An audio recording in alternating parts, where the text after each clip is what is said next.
We've been seeing whipping winds and wild waves in Southern California, but there's a warm up ahead. We'll tell you when the temperatures will rise. And if you get premium gas, are you really getting what you pay for at the pump? Our I-Team investigates. Hello, everyone. You're watching The Rundown. I'm Robin Winston. You've probably felt it. It's been windy and cold.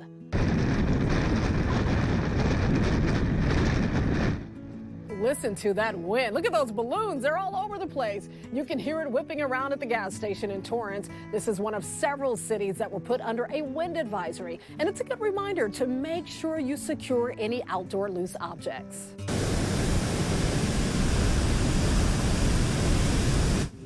Wow, you can also hear the waves crashing along the shore in Redondo Beach. A coastal flood warning was issued for all beaches from Ventura to Orange County. Big message boards were posted warning people to stay away from the break wall. Will the winds calm down anytime soon? That's a question a lot of us are asking. Let's check in with someone who has the answer. Meteorologist Belen de Leon. Well, the winds are expected to improve in the coming days. Here's what you can expect. Into the weekend, we're going to have those lighter winds. Clouds will be increasing on Saturday and Sunday, and temperatures will remain cool in the 60s. Now, next week is when we have a warming trend on our hands, and temperatures are expected to reach the 70s. Yep, 70s in January, believe it. Now, here's what we have. The system that brought us those strong winds, the mountain snow, that system is going to be traveling towards the east. And over the weekend, we'll have an area of low pressure that moves into the Four Corners. That system is the reason why we're going to get all this cloud cover, and the temperatures will remain cool with this northwesterly wind. Now, next week, we have this ridge developing over the west coast, and that's going to cause the temperatures to warm. So you're going to need the sweaters, the jackets through the weekend. The numbers will remain in the 60s, but next Tuesday and Wednesday in Riverside, highs in the low 70s. The LA District Attorney's Office has decided not to file felony charges against former Dodgers pitcher Julio Urias. The DA was investigating Urias over his September arrest outside BMO Stadium on suspicion of domestic violence. The alleged victim in that case was Urias' wife, according to the district attorney's filing. It said the victim was pushed against a fence and pulled by her hair. The case is now being referred to the LA City Attorney's Office for a possible misdemeanor case. Urias has been on leave from Major League Baseball since his arrest. Vandals destroyed dozens of headstones at a cemetery in Compton. Chunks of cement were smashed into pieces at Woodlawn Celestial Gardens. The thieves also stole brass and bronze off the plaques. The owner says that she believes the vandals plan to recycle the metal for some quick cash. I think what they did was evil, and why would you take from the cemetery? And for the recycling companies that are abating to this crime, I think they need to be held accountable too, because you can't just bring a headstone without someone asking a question, especially you're bringing multiple headstones. She also said gardening equipment was stolen and used to dig up headstones. Boeing CEO is now speaking out after that mid-air emergency on an Alaska Airlines flight to Southern California. In an exclusive interview with CNBC, the CEO of Boeing, David Calhoun, says he was devastated and emotional seeing the hole in that Alaska Airlines 737 last Friday night. Now the company is looking to reassure travelers that their planes are safe. Serious. It's a safety incident. And nobody's going to live with that, period. Now we're in a moment where we have nobody at risk, and our job is to understand literally everything that has happened, everything that surrounds that particular fuselage plug, and fix it, and make sure it can never happen again. Right now, the NTSB continues to focus on the blown out door plug. They're looking for signs of metal fatigue and whether it was properly secured. 4 critical bolts have not been recovered. Former New Jersey Governor Chris Christie is out of the running for president. He told a crowd in New Hampshire that he cannot see a path to victory and does not want to do anything to give former President Trump any more of an advantage. I want to promise you this. I am going to make sure that in no way do I enable Donald Trump to ever be president of the United States again. Christie has not said who he supports, but he was caught on an open microphone saying former South Carolina Governor Nikki Haley is, quote, not up to this. As for Haley, she and Florida Governor Ron DeSantis were on stage together in Iowa Wednesday night for the last debate before next week's caucuses. They discussed former President Trump's claim that he should be immune from prosecution. That's absolutely ridiculous. I mean, we need to use some common sense here. You can't go and kill a political rival and then claim, you know, immunity from a president. I think we have to start doing things that are right. And, you know, Ron said we should have leaders that we can look up to. Well, then stop lying, because nobody's going to want to look up to you if you're lying. I appreciated what President Trump did, but let's just be honest. He said he was going to build a wall and have Mexico pay for it. He did not deliver that. He said he was going to drain the swamp. He did not deliver that. He said he was going to hold Hillary accountable, and he let her off the hook. He said he was going to eliminate the debt, and he added $7.8 trillion to the debt. So we need to deliver and get this stuff done. The Iowa caucus is this upcoming Monday, January 15th. Qualifying landlords in LA County have until Friday to apply for a rent relief program to offset financial hardships from the COVID-19 pandemic. LA County is offering grants of up to $30,000 per unit for expenses from April 1st of 2022 until now. The goal of the program is to prevent tenant evictions if they fall behind on their rent during the pandemic. The deadline to apply is January 12th, just before midnight.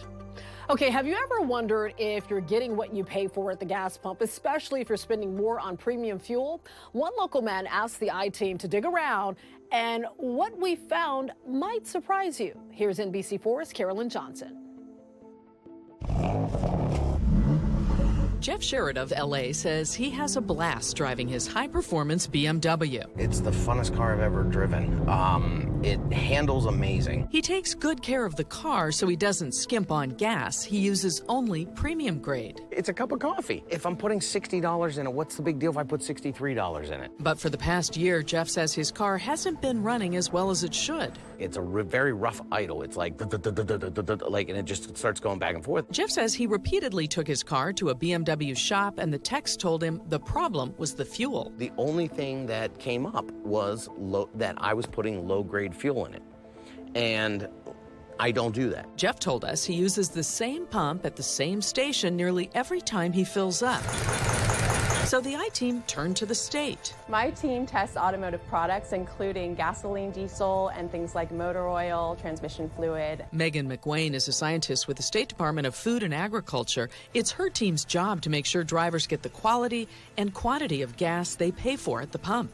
McWayne says the state randomly tests gas from stations across the state, and it also investigates any complaints it receives. The sample is taken immediately to the laboratory where we test it. McWayne tested the fuel from the pump Jeff uses and found that sample passed. Jeff is getting what he's been paying for.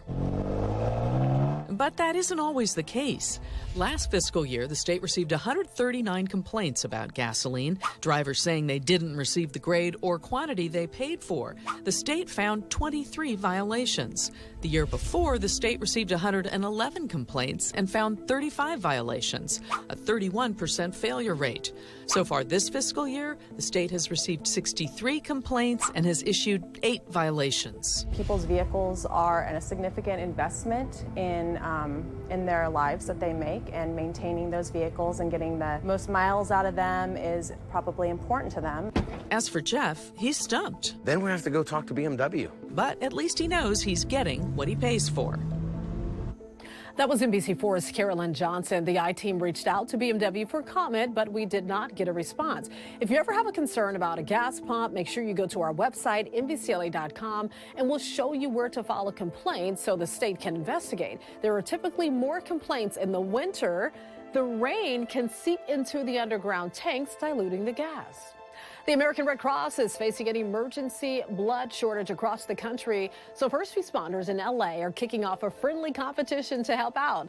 The annual Battle of the Badges blood drive competition has pitted LA's law enforcement and public safety agencies against each other since 2007 to see who can recruit the most donors. The Red Cross says it is seeing its lowest number of people giving blood in 20 years and that they are in desperate need of donors. As a result, the nonprofit says it's had to limit some distributions to hospitals.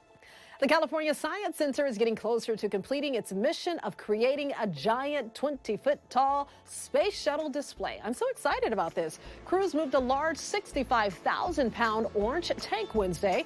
It will ultimately be in a vertical position when the move is complete. But because the tank is so large, it could take a couple of days to get it in its place. The move is part of a plan to position the shuttle to look as if it were ready to launch. not only weights and distances and lengths and diameters, but what you have to do to move it around to get past obstructions and whatnot. That also is interesting from the fact of it's the only one in the world. This external tank is the only external tank left from the space shuttle program that was built for flight, but not flown. An opening date for the new $400 million center that will display the Endeavour space shuttle has not yet been determined. We can't wait. The Girl Scouts are kicking off their cookie season. The cookie menu has all the familiar favorites: Thin Mints, Samoas, Tagalongs, and Lemon Ups, just to, refresh your memory. But the Raspberry Rally that made its debut last year will not be back. So no new flavors this year. Instead, they're just focusing on the classics. And I love all the classics. I usually buy one of everything. You can always get news and weather updates on the NBCLA app and our website, NBCLA.com. And be sure to tune into Today in LA on NBC4, weekdays 4 to 7 a.m. I'll be helping you get around with traffic reports throughout your morning commute. I'll see you next time on The Rundown.